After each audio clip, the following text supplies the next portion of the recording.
ఒక్కసారి కొమ్మూరి గోల్డ్ కి కాల్ చేయండి. తాకట్లో ఉన్న మీ బంగారాన్ని విడిపించి మార్కెట్ ప్రైస్ కి వాళ్ళు కొనుక్కుని మిగతా డబ్బులు మీకు ఇచ్చేస్తారు. హాయ్, వెల్కమ్ టు మనం టీవీ. నంద్యాల జిల్లా ఆత్మకూరు చెందిన కోవబన్ వ్యాపారి షేక్ బాషా గుండెపోటుతో మృతి చెందారు. అతని వ్యాపారం పడిపోయింది. సో ఈ వ్యాపారం కోసం ప్రత్యేకంగా ఆయన గేదెలు ఆటో కొనుగోలు చేసి సుహానా సమయ మిల్క్ డైరీ పేరుతో పాల ఉత్పత్తి చేసేవారు. వ్యాపారం ఆగిపోవడంతో అప్పులు తీర్చే మార్గం లేక మనోవేదనకు గురై గుండెపోటుతో మరణించారని కూడా వాళ్ళ కుటుంబ సభ్యులు చెప్తున్న పరిస్థితి. సో దీనిపై మరింత సమాచారం మా ప్రతినిధి చార్మి అందిస్తారు. చార్మి, అసలు ఏం జరిగింది? ఆ భాష ఎలా చనిపోయారు? ఏంటి అసలు ఈ కోవబన్ ఇష్యూ ఏంటి? ఎస్ మనోజ్, ఆత్మకూరులోని నియోజకవర్గంలో అయితే భాష అనే ఒక ఆయన ఉండేవారు. ఆయన గత కొన్ని సంవత్సరాల నుంచి, అంటే ఈయన ఒక్కరే కాకుండా వాళ్ళ నాన్నగారు కూడా ఈ కోవా బన్ వ్యాపారం మీదనే వాళ్ళ రోజువారీ జీవితం గడుస్తుంది.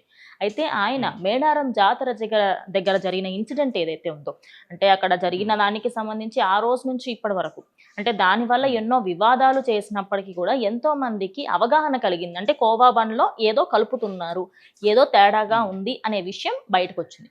అది బయటకు రావడంతో ప్రజెంట్ అందరూ కూడా కోవా బన్ని బాయ్కాట్ కోవా బన్ అన్నట్టుగా నడుస్తుంది. మరి ఈ బాయ్కాట్ కోవా బన్ కి సంబంధించి గత 15 రోజుల నుంచి ఆయన తిండి తికానా మానేసి కంప్లీట్గా అసలు ఏమీ తినకుండా ఏమీ తాగకుండా ఆయన ప్రాణాల మీదకి తెచ్చుకున్నారు. అయితే ఇందులో అంటే బాధాకరమైన విషయం ఏంటో తెలుసా మనోజ్, ఆయనకి అప్రాక్సిమేట్లీ ఒక 4-5 బర్రెలు ఇవన్నీ కూడా ఉన్నాయి. అదే కాకుండా ఆయన దానికి సంబంధించి ఒక పాల కేంద్రం మెయింటైన్ చేస్తూ ఆయన సొంతంగా తన కోవా తయారు చేసుకుంటున్నారు. ఈ కోవా బన్ విషయంలో ఏమైందంటే నాసిరకం అమ్మే వాళ్ళకి పడాల్సిన వేటు కరెక్ట్గా పడింది. కానీ ఇప్పుడు దీనివల్ల ప్రాబ్లం ఏంటంటే ఆత్మకూరులోని ఒక ఏరియాలో, ఆ నియోజకవర్గంలో అప్రాక్సిమేట్లీ ఒక 20 నుంచి 30 ఫ్యామిలీల వరకు ఈ కోవా బన్ అమ్ముకొనే బతుకుతున్నాయి.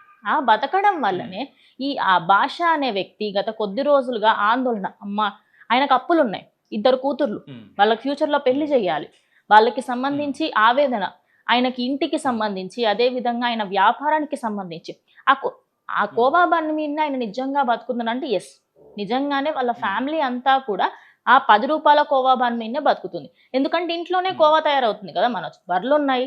అదే విధంగా షుగర్ ఎంత కాస్ట్ ఉంటుంది, మహా అంటే కేజీ 50 రూపాయలు 40 రూపాయలు ఉంటుంది ఆఫ్ కోర్స్. సో దానివల్ల ఆయనకు పెద్దగా అంటే ఆ మనీ ఎక్కువగా ఖర్చు అవ్వలేదు. సో ఆ బర్రెలకు సంబంధించి ఫుడ్కి అంతా ఖర్చు పెట్టినప్పటికీ కూడా ఆ పాల దగ్గర ఆయనకు ఎక్కువగా ప్రాబ్లం రాలేదు. ఇక మెయిన్ థింగ్ ఏంటంటే బన్నులు హోల్సేల్లో తీసుకునేవాడట బన్నులు. అది ఇంకోటి ఏంటంటే ఆయన దానిపైన డేట్ మనస్తాపానికి గురయ్యారు ఎన్నో రోజులుగా. దాదాపుగా మేడారం జాతర అయిపోయిన తర్వాత మనం అబ్జర్వ్ చేయొచ్చు. సో అక్కడ కొంచెం జరిగిన కాన్సిక్వెన్స్ తర్వాత ఎవరి వర్షన్ ఎలా ఉందనేది కొద్ది రోజుల్లో దానికి సంబంధించిన ప్రొసీజర్స్ బయటకు వచ్చే అవకాశం ఉంది. కానీ ఇక్కడ అతన్ని వ్యాపారం సరిగ్గా చేసుకుని ఇవ్వట్లేదు. అక్కడ వాళ్ళెవరో వచ్చి అసలు నువ్వు కరెక్టా కాదా అని చెప్పి మాట్లాడుతున్నారనే వాదనలో, వీటన్నిటి తర్వాత ఆయన మనస్తాపం చెందడం, ఇదంతా అంటే ఒక కన్స్ట్రక్షన్ వేలో జరిగింది అనుకోవచ్చా, లేదంటే మీడియా చేస్తున్న ఇది అనుకోవచ్చా? అదే పాయింట్ చెప్తున్నాను అండి. ఇందులో మీడియా ఎక్కడా కూడా మీడియా ప్రాపగండా ఏం లేదు. బికాస్ చాలా మట్టుకి మనం ఒక 2-3 డిఫరెంట్ వేరియేషన్స్ ఆఫ్ మాటలు విన్నాం. అంటే ఒక కత్తర్ హిందూ మాట్లాడిన మాటలు విన్నాము, ఒక సెక్యులర్ మాట్లాడిన మాటలు విన్నాం, ఒక ముస్లిం మాట్లాడిన మాటలు విన్నాం. ఈ మూడిట్లో కూడా మీరు మా పొట్ట కొడుతున్నారు అనే ఏకైక రీజన్ చాలా స్ట్రాంగ్గా వెళ్ళింది. సో మీరు అన్నట్టు ఖచ్చితంగా అక్కడ ఉన్న ఆయన మాత్రం మనస్తాపానికి గురయ్యే చనిపోయాడు. మెయిన్ థింగ్ ఏంటంటే ఆయన ఎక్కువ రోజులు తినకుండా ఉండడము, ఒక్కసారిగా ఆయన ప్రజల్లోకి వెళ్ళి మాకు న్యాయం జరగాలని పోరాటం చేసిన వ్యక్తి ఇక ఆ మనస్తాపం అంతా తట్టుకోలేక ఒక్కసారిగా ఆయనకి గట్టిగా స్ట్రోక్ రావడంతో ఒక్కసారిగా హార్ట్ అటాక్ వచ్చి ఆయన కుప్పకూలిపోయారంట.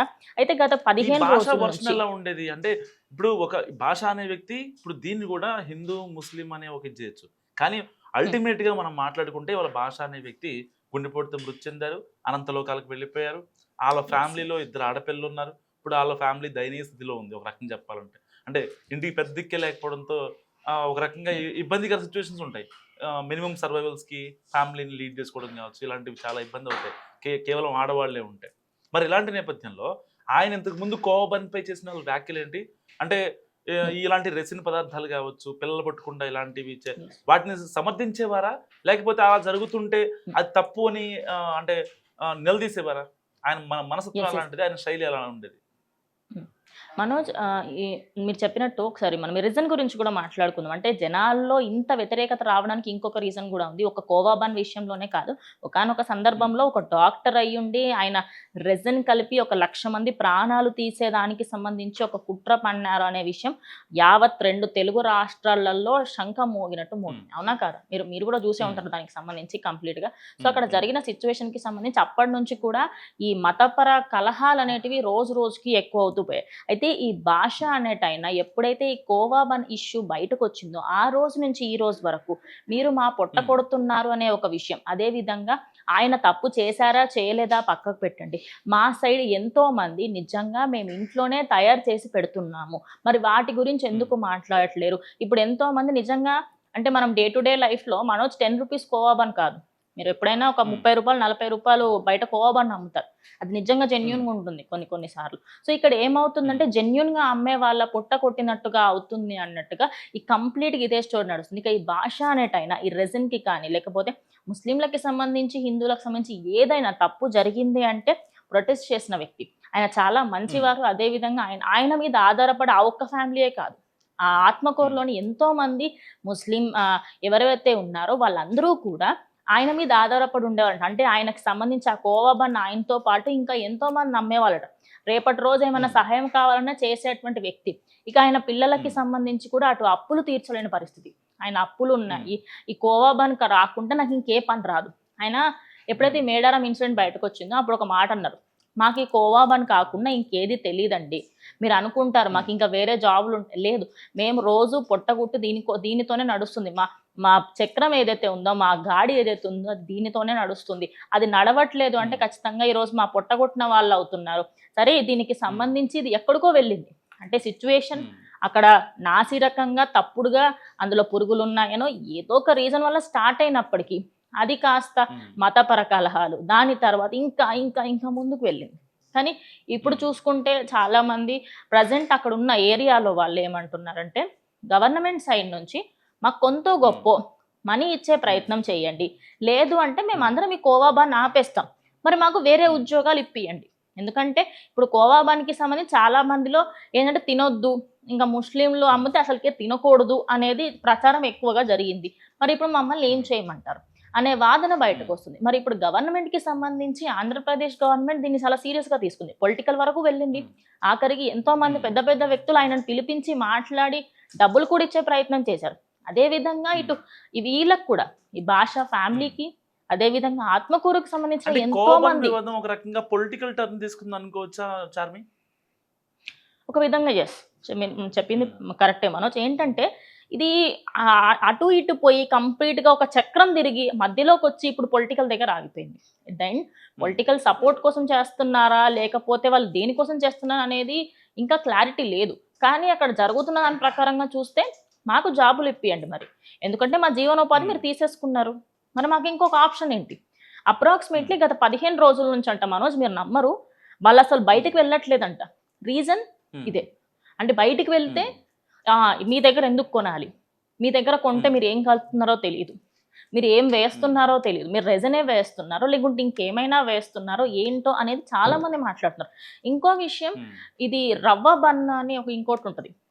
ఇది వేరే కాన్సెప్ట్ అన్నమాట. ఇంకా కోవా కాదు అది. కొంత గొప్ప కోవా ఉంటుంది. అందులో కొంచెం మన బాంబినో రవ్వ ఆ రవ్వ వేసి షుగర్ వేసి కలుపుతారు. అది కూడా సేమ్ కోవాలానే ఉంటుంది. సో ఈ 2 డిఫరెంట్ సెట్ ఉన్నాయి. సో చాలా మంది దీనిలో కన్ఫ్యూజ్ అవుతారు. ఆ 10 రూపాయల దాంట్లో కొంత గొప్ప రవ్వ అనేది కలుపుతారు. ఖచ్చితంగా కలుపుతారు అందులో నో డౌట్. అందులో పక్కా ప్యూర్గా ఉండాలి అంటే ఈయనలాగా ఇంకా బర్లన్నీ పెట్టుకొని ఉండాలి. కానీ ఇక్కడ మొత్తం పొలిటికల్గా మాకు సపోర్ట్ ఇవ్వండి. ఎట్ ద ఎండ్ భాష చావు ఇప్పుడు కంప్లీట్‌గా ఎలా దారి తీసిందంటే సరే ఆయన హార్ట్ అటాక్‌తో చనిపోయినప్పటికీ కూడా కారణం అయితే ఆయన వ్యాపారం సరిగ్గా కొనసాగట్లేదు కాబట్టి ఆయన చనిపోయారు. సో ఆయన ఫ్యామిలీకి ఎవరు మద్దతు తెలపాలి? ఆయన ఫ్యామిలీని ఎవరు చూసుకోవాలి? ఆ 2 అమ్మాయిలకి సంబంధించి ఎవరు పెళ్లి చేయాలి? మరి ఆంధ్రప్రదేశ్ గవర్నమెంట్ ఎలాంటి డిసిషన్ తీసుకోబోతుంది? బికాస్ ఇప్పటికే దీనిపైన చాలా చాలా చాలా దుమారం రేగింది. చాలా మంది నమ్మడం మానేశారు, కొనడం మానేశారు.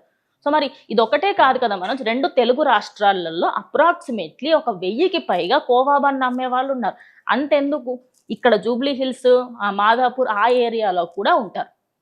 మరి వాళ్ళందరికీ ఇది ఒక పెద్ద లాసే కదా. రేపటి రోజు దీనికి సంబంధించి ఇంకా ఎంతో మంది మనస్తాపానికి గురయ్యే ఛాన్సెస్ ఉన్నాయి కదా. సో ప్రజెంట్ అయితే ఆంధ్రప్రదేశ్ గవర్నమెంట్ నుంచి అయితే ప్రజెంట్ ఈ కోవా బండ్ అమ్ముకునే వాళ్ళందరూ, ఆత్మకూరులో ఉన్న వాళ్ళందరూ కూడా అడగడం జరుగుతుంది. సో వాళ్ళకి గవర్నమెంట్ ఎలాంటి సపోర్ట్ ఇస్తుంది, నిజంగా ఇస్తుందా లేదా అనేది కూడా చూడాల్సింది Manoj. Thank you Charmi. So ఇది కోవబన్ వ్యాపారి మృతి సంగతి. మీరేమనుకుంటారు మస్ట్ కామెంట్ చేయండి. మీ అభిప్రాయాన్ని కామెంట్ చేసి ప్రయత్నం చేయండి. చూస్తూనే ఉండండి మనం టీవీ.